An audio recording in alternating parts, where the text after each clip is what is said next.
परंतु आता आपण पाहिला असेल विरोधी पक्षनेते विजयजी वडेट्टीवार साहेब असतील यांनी आता या महाराष्ट्राचे मुख्यमंत्री एकनाथजी शिंदे यांच्याशी बोलणं करून दिलं।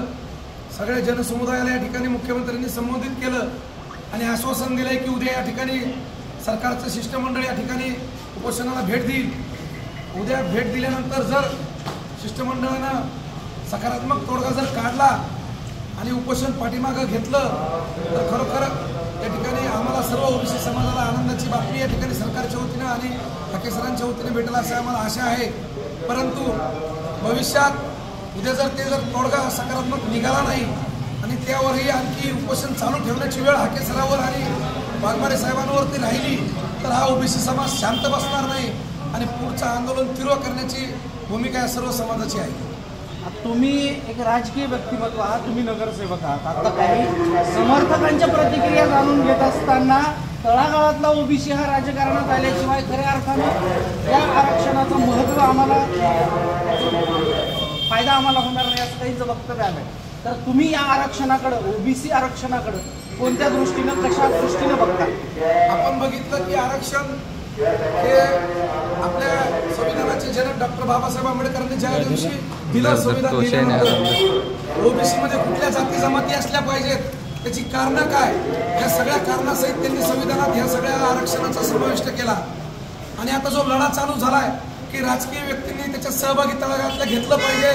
कारण की आपण बघितलं की आपण ज्या समाजातून येतो त्या समाजाप्रती जर या आरक्षणाला जर धक्का लागला तर जे सर्वसामान्य जाती धर्मातील लोक आहेत 18 पगड जातीतील त्यांचा उद्या शिक्षणाचा प्रश्न असेल, उद्या त्यांच्या नोकऱ्याचा प्रश्न असेल, या सगळ्यांना धोका निर्माण व्हायचं काम या कुठंतरी ओबीसीच्या आरक्षणाला धक्का लागल्यानंतर होईल। आणि ही जी गरज आहे ही कुठल्या एका राजकीय व्यक्तीला कुठल्या एका समाजाला नसून खरोखर ही गरज या ओबीसी समाजातील 18 पगड जातीतील सर्वसामान्य गोरगरीब दीनदलित उपेक्षित या सर्व लोकांची आरक्षणाची गरज आहे।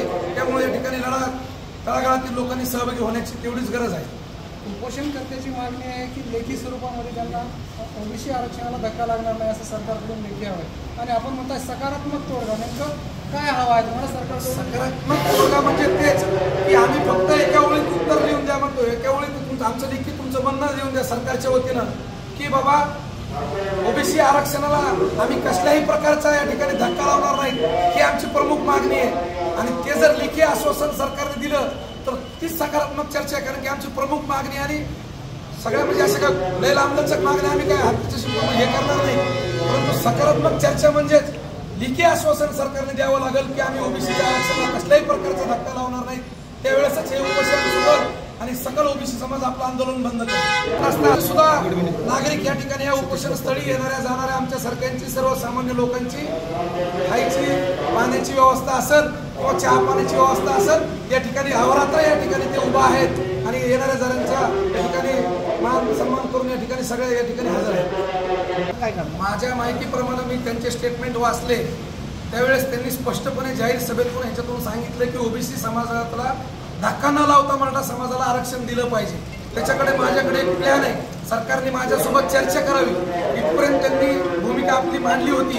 आणि आजही बाळासाहेब प्रकाशजी आंबेडकर असतील आज ओबीसीच्या उपोषणाला या ठिकाणी हजर होते आणि त्यांचं आजही तेच म्हणणं आहे की ओबीसी आरक्षणाला धक्का न लावता मराठा समाजाला आरक्षण द्यायला ओबीसीचाही विरोध नाही। आणि 18 पगड जातीतील महाराष्ट्रातील सुसंस्कृत महाराष्ट्र म्हणून आपला महाराष्ट्र ओळखला जातो, त्याच्यामुळं विरोध मराठा समाजाच्या आरक्षणाला नाही, विरोध आमच्या ओबीसी समाजाचा आमच्या ओबीसी आरक्षणाला धक्का न लावता तुम्ही तुमचा काय निर्णय घ्यायचा तो घ्यावा याच्याबद्दल आहे बाळासाहेब आंबेडकरांची तीच भूमिका आमच्या ज्ञातपणे आम्हाला जी आहे त्या पद्धतीने आहे।